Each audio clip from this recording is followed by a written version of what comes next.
What is up, everybody? JT Sports here, back at you guys with another episode of the JT Sports Podcast. On this episode, I'm going to be discussing should TCU be in the college football playoffs over Alabama or Ohio State. Now, I'm not going to try to predict what I think the committee will do. This is basically me saying what I think the committee should do, because this is a popular discussion on Twitter that a lot of people are participating in. And I also want to give my thoughts on Colorado hiring Deion Sanders as their new head coach. Will he be able to win there? If this is your first time listening to the JT Sports Podcast, welcome. I appreciate you for tuning in. Make sure that you follow me on all of my social media pages. You can follow me on Instagram at JTSports_ and on Twitter at JTSports__. If you're listening to this episode of the podcast on YouTube, make sure that you leave a like, subscribe to the channel, upload NFL videos and college football videos daily. Also, remember that every video and episode that is uploaded on the YouTube channel is available in audio format on every single podcasting platform, wherever you get your podcast from. Apple, Google, Spotify, Amazon, the JT Sports Podcast is available. Make sure that you go ahead, check us out, rate us 5 stars, and share the podcast with your friends, family, and acquaintances if you enjoy this episode. Now, should TCU be in the college football playoffs over Alabama or Ohio State? Now, once again, I'm going to say this one more time. I'm not trying to predict what I think the committee will do. This is me trying to tell you guys what I think the committee should do. And what the committee should do is put TCU in the playoffs. If they put Ohio State in, I can understand that. But at the same time, TCU still should be in at 4. If you want to slide Ohio State in at 3, okay, even though it kind of would make a little bit more sense to keep TCU at 3 and then you just slide Ohio State in at 4. I don't really think that Alabama really has a strong case for getting into the playoffs over TCU. When you look at all 3 of these teams' resumes, right? Their records, they both have 1 loss. You look at their records against teams currently ranked inside of the college football playoffs top 25. TCU is 2-1. Same thing with Ohio State. Alabama is 2-2. They have 1 more loss compared to both the Buckeyes and the Horned Frogs. Now you can say, well, JT, they played 1 more game than both of those teams. Okay, but what's their best win? Because TCU's best win is against Kansas State, who just beat them for the Big 12 championship. And Ohio State's best win is against Penn State, who currently is ranked inside the top 10, and they're probably one of the best teams in college football outside of the top 4. So you look at Alabama, what's your best win? Texas, early in the season, which you barely beat them on the road 20-19. The same Texas team that TCU went on the road and beat 17-10. And never trailed at any point of the game. I mean, there's not really a strong argument for Alabama getting into the playoffs over TCU. I would love to see Alabama in the playoffs. However, there's not an argument for the tie this season. Yeah, they do have probably the toughest strength of schedule according to the majority of websites out there. I get my rankings and my statistics from teamrankings.com. They have Alabama tabbed as the team that has the toughest strength of schedule in college football. Ohio State comes in at 4th. TCU comes in at 9th. So you look at the difference in strength of schedule. Yeah, Alabama has the toughest. But I mean, the argument that a 2-loss SEC season is better than a one-loss Big 12 season, it's ridiculous. Yeah, Alabama didn't lose by a large margin, and their losses to Tennessee and LSU, and they were on the road. But at the same time, I mean, where is their best win? You can say they have good losses. They lose good. Ohio State lost comfortably to Michigan, but TCU barely lost to Kansas State, a team that they already beat during the season. So, I mean, where is the argument really for Alabama? Honestly, Alabama fans, I know it's hard for you guys to watch your team sitting at home, not participating in the playoffs. However, it's not the end of the world. The sky is not falling. You're still going to be playing in a really good bowl game. Even though Bryce Young, we don't know if he's going to play or not. Most likely he opts out. But at the same time, you still do have a lot of talent on that roster. I mean, Alabama's going to be fine. They're just not going to be in the playoffs this year. Ohio State's going to get in. It's not going to be that hard. Georgia, Michigan, TCU, Ohio State, or Georgia, Michigan, Ohio State, TCU, however you want to order it, however you want to put them in. I just don't see the way Alabama gets into the playoffs with 2 losses. I mean, there really is zero argument strongly for Alabama getting in, unless you're one of those people who feel that Alabama should be in over TCU because they're a better team and they would be favorites over TCU on a neutral field. Listen, the college football playoffs is not about picking who would be favored on a neutral field and who the most talented teams are. The teams who are selected into the college football playoffs are picked based on their overall body of work, what they've done during the regular season, their strength of schedule, and how good of a team they are. There are a lot of metrics that go into this thing. However, you can't sell the argument, oh, Alabama would beat TCU on a neutral field, so they should be in, when they don't have the resume that stacks up. You got to have the talent, and you got to have the production or the body of work. Alabama doesn't have that. You're basically telling me Alabama should be in because they're a better team, talent-wise? Yeah, they are.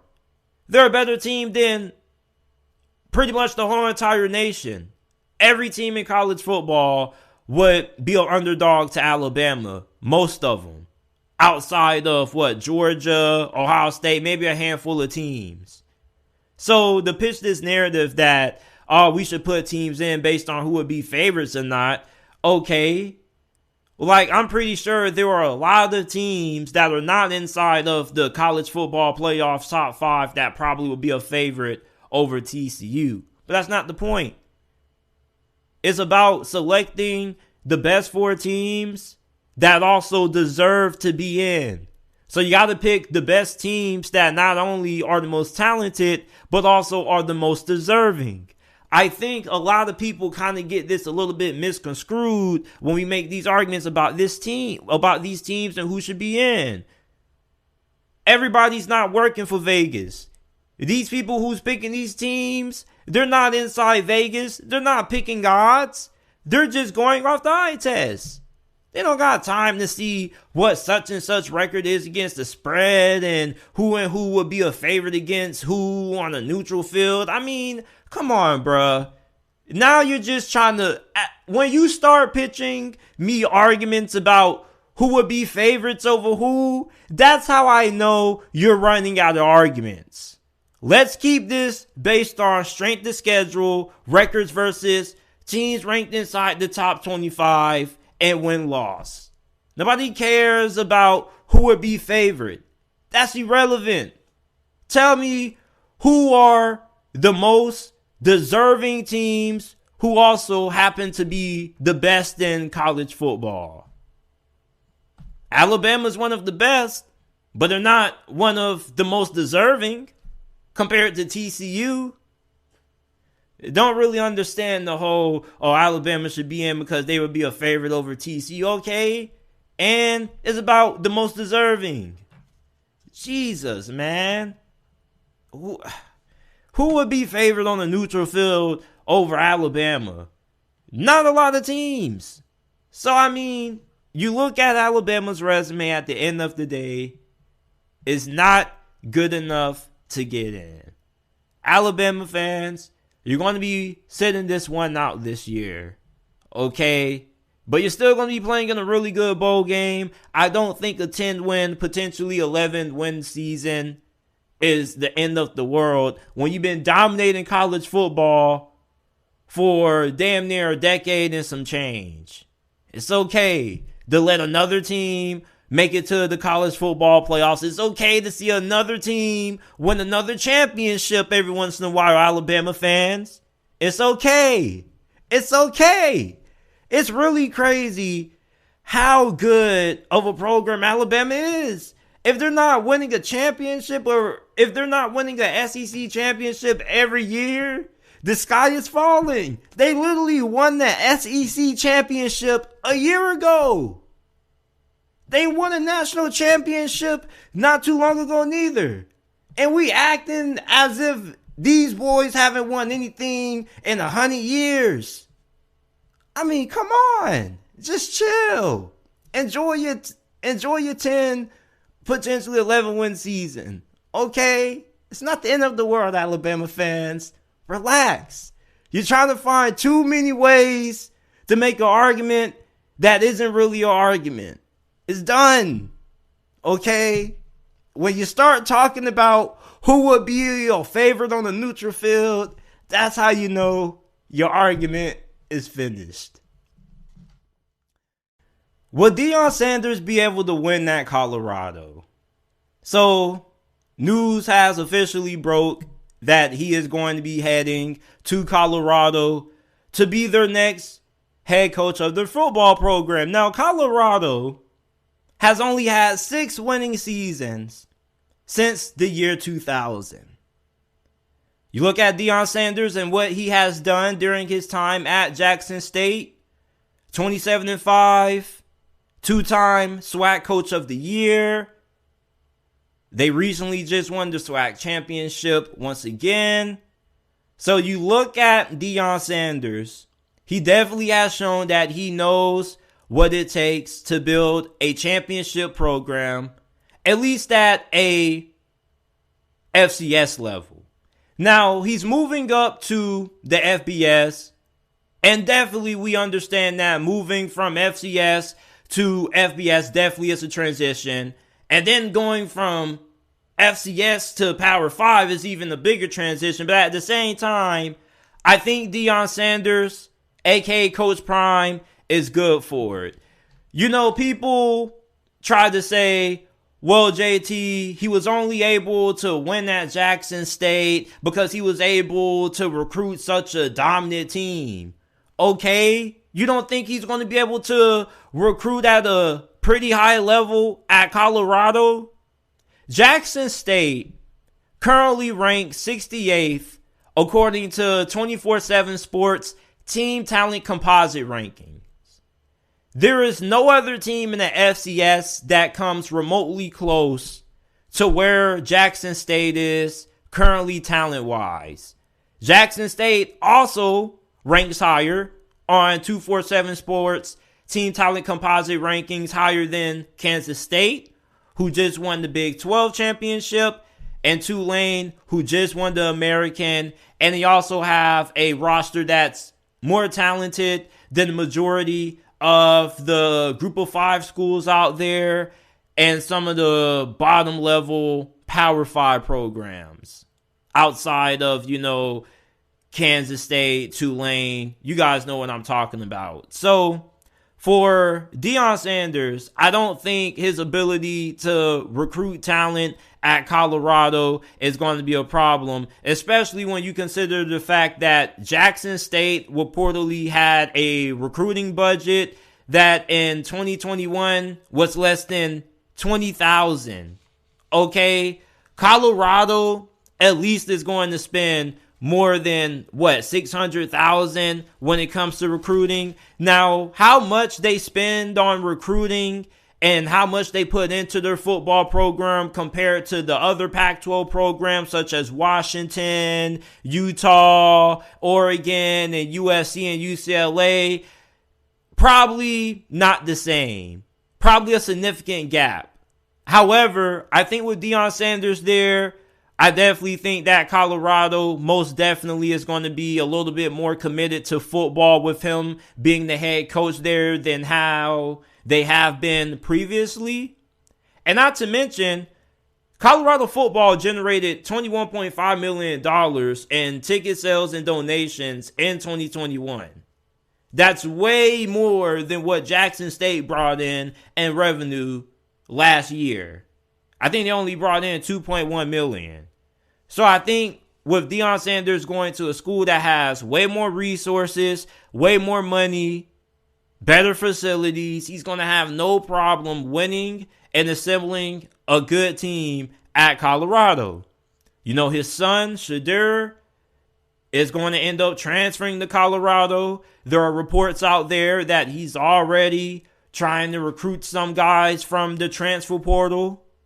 And then, not to mention, most likely Travis Hunter, the number one recruit from the previous recruiting cycle, who Deion flipped from FSU to Colorado, is most likely going to end up hitting the transfer portal as well. I think that the best players from Jackson State are probably going to follow Deion.